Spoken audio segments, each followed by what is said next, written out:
Hey folks, welcome. I'm here with Julia Gray, PhD, who teaches academics how to write like humans. Julia, thank you for being here. I'm so excited. And let me say, before I invite you to talk, that I attended a workshop that you gave a couple weeks back, and I was really struck by you this topic, right? Like how to write like a human, especially on the internet. And because that's just not a topic I think very much about in the way that you do, because I've been doing this shit for so many years Hmm. that it doesn't occur to me to be worried about it in this way. But I know that you have people who come to you and are worried about sounding so academic. Yeah, What do you yeah. hear from people? Yeah, I hear it a lot, or I get the question a lot from folks saying, "How do I'm thinking about starting a blog, or I wouldn't mind writing on LinkedIn, but I just feel so formal.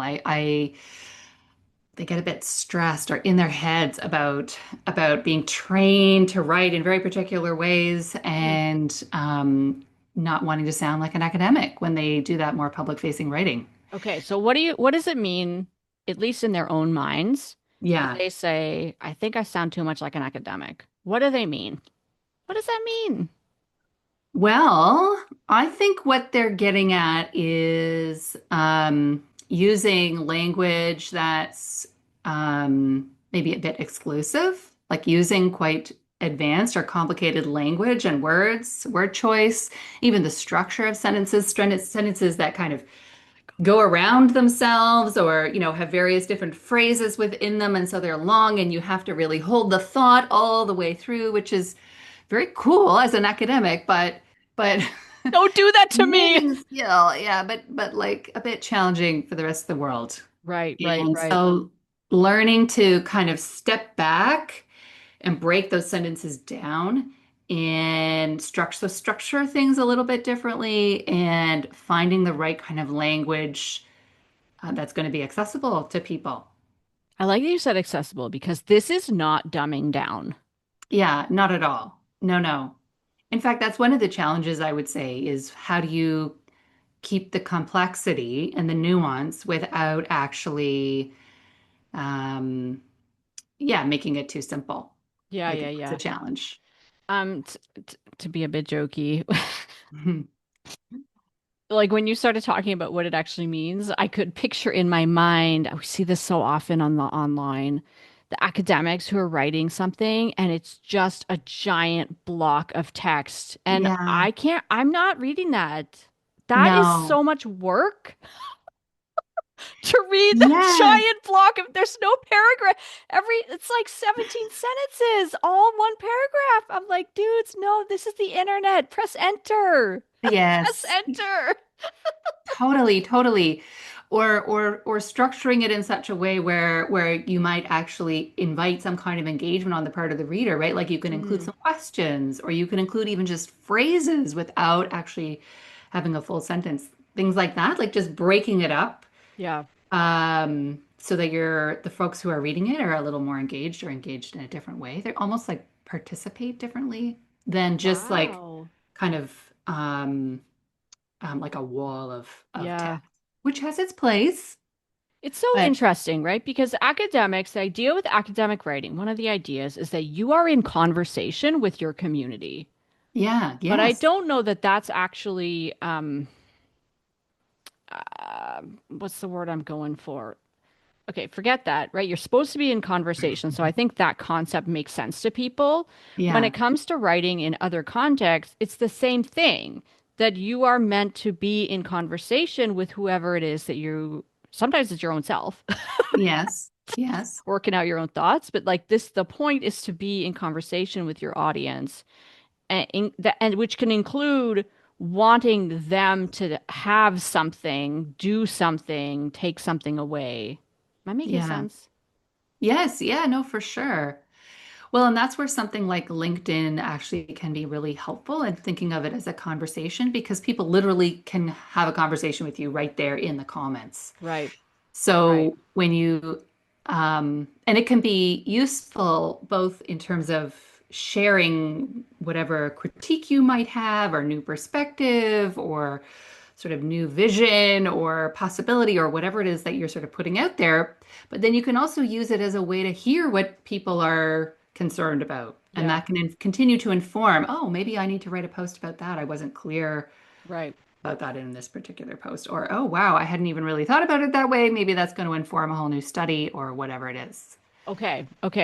So this leads me to a second question. So first of all, people are like, I sound too academic, and the assumption in there is like that's a problem, and I don't want that anymore. But the second Yeah. is like, why do they care? Yeah. Meaning like your readers. Yeah, Why or do your readers? the writer that would Hmm. come to you with like, this is a problem I'm having. Well, Like, why do they care about this? Like, why do they want to write for other gotcha. people? Well, hopefully, well, folks usually come to me because they want their work to have some kind of impact. They want to have impact. Okay. Yeah, yeah, They yeah. want, yeah, they And they're want not to getting it in the journal peer articles. reviewed journals, which are obviously incredibly important. I do sometimes get lots of questions about like, well, so are you saying we should just get rid of peer reviewed journals? I'm like, no, no, no, no, of That's course above my not. pay grade. No, no, no. Yeah, exactly. That is not what I'm saying at all. I think obviously those are incredibly important for scientists and researchers and academics to be able to have those conversations. You're not so sure? Okay, let's go with it. Okay. I Above my think they pay are. grade. Okay. I think they are. But academic research also shouldn't just sit on a shelf and hang out with other scientists or other researchers and academics. Right. Um, Likely you're doing your work for a reason, and that you're wanting your work to reach people in some way Yeah. to, make some kind of change. And so writing can be one piece of that puzzle. It doesn't, that's not sort of one and done. Oh, I wrote a LinkedIn post and now I'm done with my public writing and public conversations. It can be thought of as just one piece of a broader engagement puzzle. Yeah. And of Yeah. course, like, with me, it's obviously part of this is becomes really important when you are getting a job outside of academia and you realize that everything that you have produced, that's not like comments on your Facebook page, Yeah, yeah. like has wishing people Right. happy birthday. That the writing that you have produced that you would care to show other people is within such a structure that is not accessible, to use your word, is not accessible to other people, and it's not going to show you in the light that you want to be seen in Yeah. by the Yeah. people that you want hiring you outside of academia. That was a very long-winded way of getting at my point. Yeah. Writing publicly in a way that you are serious about, but not formal and weird, Yeah. it can be very important for people that are looking outside of academia. Yes, definitely. Definitely. And I think there's likely two things there. There's the sort of more visibility, public facing Right? communication about yourself. Yeah. And then there's the professional writing piece where once you are employed, then there's kind of how do I write in this particular world, Right. like policy briefs or professional emails or whatever that is. Yeah. And Right. it's, Okay. So skill building, which you yeah, might employ in future and that could might be help you get a job. So that, yeah, as you were saying, that's super important. So skill building. One is the visibility piece, meaning like being available to be found, yeah, yes, exactly. being available to be Exactly. found. So people can stumble across you. And one way into that is because you've written about a thing. So people can Google it, whatever. Yeah. Um, but there is also, and I know we've talked about this before in other contexts, there's also you writing as a way to invite people to know more about you, separate Yeah. from being visible. I mean, that's these are connected, but like to get people to know and Yeah. like and trust you. Yes. Yes. Yeah, the trust piece is huge. Yeah, And writing in an accessible way, publicly, consistently, like over time. And I think that's really where the trust builds. Like, right. is what you're doing actually aligning with what you're saying that you're doing? But then over time, is that repeated? Do you continue to show up in the same way, and continue to do, not just even say, but also do the things that you say you're going to do Yeah. with quality? um, yeah, that trust takes time for sure. And really important as we are living in this really weird moment with Hmm. AI and we don't know what to trust on the internet. We don't know what's real or not real. We don't know what information is actual trustworthy information necessarily or purposefully misleading information. Yeah. And so building those human connections through, in one way, yes, is through writing consistently well as a human being, as you, so that you really sound like yourself, builds that trust for sure. Right. So one of the ways that you talk about this is, well, one of the ways that people talk about this is to develop your writing voice. Yeah. And people use words like tone, or I know some word that you use sometimes is vibe.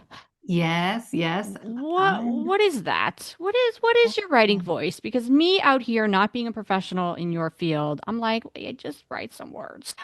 Yeah. That's obviously not the right way to explain what we're Just doing. to write some words. I know. And we all have a vibe or a tone or, and we can adjust our vibe and our tone and we're many of us are just doing it automatically. Right. But the way I like to sort of describe it is that if you're in real life, like not like if you're in a place, there is a particular vibe. And that vibe happens partially because of the place and partially because of the people that you're with. And you Right. adjust yourself and the kind of language that you're using and your body language and all that sort of stuff based just sort of unconsciously. We become accustomed to this through our cultural being in the world. So, like if you're running a grad seminar in a university grad seminar room with some grad students, then there's a very particular vibe which you are a part of, and you're going to sort of adjust your communication to that setting and those Right. people. But if you're Right. in a bar and you're hanging out with your besties and there's tequila involved, it's also, certain people, certain location, and you're going to adjust how you are based on who those people are and what the bar is like and all those sorts of things, right? Yeah. Totally different vibes. So we do that in Right. real life. Yeah, yeah, yeah. And we can do that in our writing as well. We can bring a particular kind of feeling because we want to be in relationship with the people that we are hoping that is going to are going to be reading our stuff and that we want to be in relationship with. Yeah. Yeah. Yeah, I think this makes sense to people. Like if, there's this kind of glib, but it's also true thing that people say is if you want to become a better writer, you have to be a better reader. Yeah, yeah, And yeah. what you're saying is you have to read the stuff that you want to be in community with. Yeah. That's not what you said, but like, Yeah, no, but that's also true. yeah, Yeah, totally, yeah. totally. Like What if are you want other to be, people saying about whatever the thing yeah, is? yeah, yeah, And the yeah, writing, in a way, then is about both the information, the thing that you want to share, but it's also about the relationship that you want to set up with those people that you're trying to be in conversation with. So it's yes, it's not only about vibe because that can maybe get a little manipulative. It is also about the information and ensuring that that's sound and it's nuanced and complex and all those things that are really important to us as academics yeah, and bringing them together. And you are the important person to be bringing that together so that you can come into relationship with the folks that you want to come into relationship with. And perfect. knowing that whatever it is that you're saying is in this broader conversation, right? And Yeah, that's why it's important that you want to be having those bigger conversations. You want to be reading, you want to be listening to podcasts, you want to be sort of out in the world, yeah. understanding what's going on. Yeah, I love this. And I mean, I think this is really why I wanted to discuss it with you because you are going to be working with people. I mean, one of the groups of folks that you work with are academics Yeah. who want to have, as you say, have a greater or let's say a different kind of impact than they might have Yeah. had before, and an impact that is going to involve inviting other kinds of human beings into conversation with them. Yes, so that they can broadcast, so that they can teach, but also so that they can learn Yeah. and change, right, etc. Um, Great. And then from my perspective is writing at and yes, writing in public and writing in community as a way to be in community. Can I repeat myself in that way? Yeah, Make circular arguments. Like writing totally. community is a way of being in community with the folks that you want to be in community with as a professional going forward. So Yeah, it's a way of, yeah, like before you can get a job in this field that you want to pivot into after, like, this is what the work that I do, right? Before you can get a job in a field, to be actively in communication with those people. And one way of doing it, for example, is to be writing LinkedIn posts that other people in your field are reading and responding to, yeah, and totally. to also read those posts, right? And to kind of, yeah, pick up the vibe in the room, as it were. Yeah, yes, yes, for sure. And contribute to other people's conversations. So you're not just writing your own posts and responding to what people are commenting on you, what you're writing, but you also go to other folks' posts and can more than just like, you can comment like authentically, more than just like, what a great comment. You could say, actually respond to whatever it is that they've got Yeah, that they're saying. And yeah, then that can again fuel you in terms of what you might write about or how you might continue the conversation in a different way. yeah. Yeah. There's a sense that people have their writing as a solitary activity, and obviously there's Yeah. co-writing and co-authoring and blah blah blah. But fundamentally, even if you're physically doing it by yourself, you're doing it for other people. Yeah, totally. Totally. And it's human to human. And I think, that again, that sounds sort of obvious, like who else would you be writing for? But when people get like ChatGPT or Claude or whatever to be writing your posts for you, and Mm, sometimes there can be a place for that. I don't want to be completely anti-AI. That can maybe be helpful for you to brainstorm or whatever. yeah, But if you're getting them to write everything for you, then you're not making the connection. People are not connecting with you.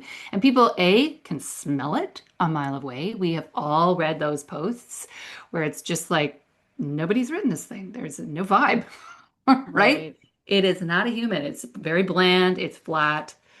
Um, and then that also breaks trust Say that for sure. again.